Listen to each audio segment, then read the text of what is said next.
Happy birthday to you.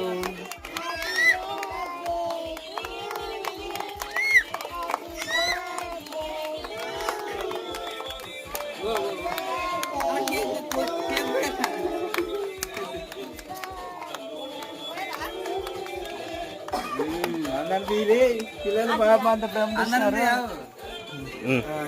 మా కాలు తీరా రైతులకు వచ్చి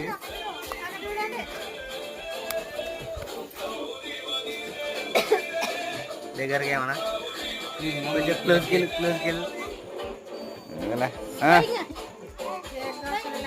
చూడు అటు చూడు అటు చూడుగా ఇయ్యమ్మ నీ అమ్మగా దా దగ్గర నీ చేత నాది అదే అలవాటు.